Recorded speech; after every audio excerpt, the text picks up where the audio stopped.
শক্তি চাগে মোক তেওঁৱে দি আছে, য'ত আছে তেওঁ তাৰ পৰা তেওঁ মোক সদায় শক্তি দি আছে।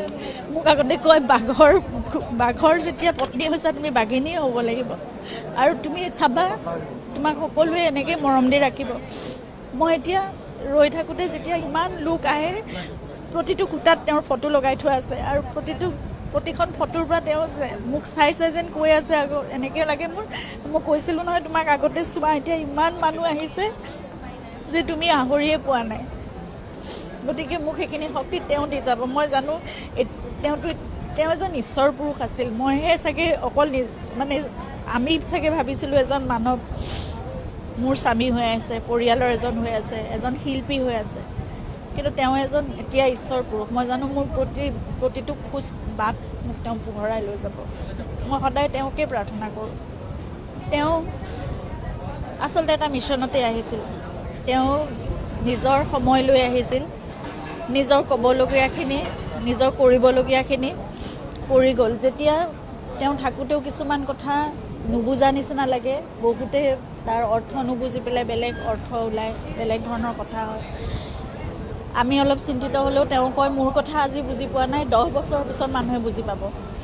আৰু এতিয়া সেই কথাটোৱে আমি ভাবোঁ যে তেওঁ আচলতে বুজাবলৈও সময় নাছিল। তেওঁ নিজৰ সময়ৰ বাবে আহিছিল, নিজৰ কামখিনি কৰিছিল, নিজৰ কথাখিনি তেওঁ কৈছিল আৰু সেইখিনি সময়ত তেওঁ তাক বিশ্লেষণ কৰাই মানুহক বুজাই যাবলৈও চাগে সময় নাছিল। সেইকাৰণে খৰধৰকৈ সকলো কাম তেওঁ কৈছিল। আৰু এতিয়া দেখিছোঁ, এতিয়া আমিও বুজি পাইছোঁ, আমিও বুজি আছোঁ বহুত কথা তেওঁ কৈ যোৱা।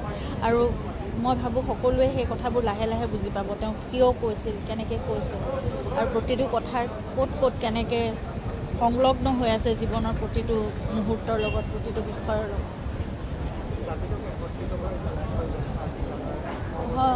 সেইটোৱে তেওঁ সদায় চাব বিচাৰিছিল। বৰ অসম গোটেই জাতি জনগোষ্ঠী ধৰ্ম নিৰ্বিশেষে অকল মানুহ থাকিব লাগে।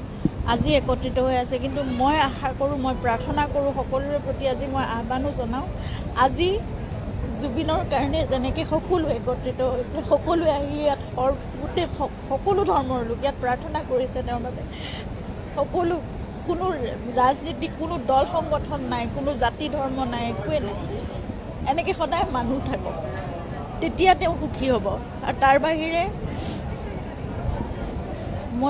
তেওঁ ক'ৰবাত শান্তি পাব বুলি মই যদি আকৌ সেই একেই ধৰণৰে মানে খোৱা কামোৰাবোৰ হৈ থাকে, তেওঁ শান্তি নাপায়। কিন্তু তেওঁৰ আত্মাই, মই ভাবোঁ যদি সকলোৱে তেওঁক সঁচাকৈ আজি যেনেদৰে মৰম দিছে, কৈছে সদায় তেনেকৈ থাকক। তেওঁৰ আদৰ্শ আছিল, তেওঁৰ ইচ্ছা, তেওঁৰ সকলো আশা সেইটোৱে আছে, সপোন আছে।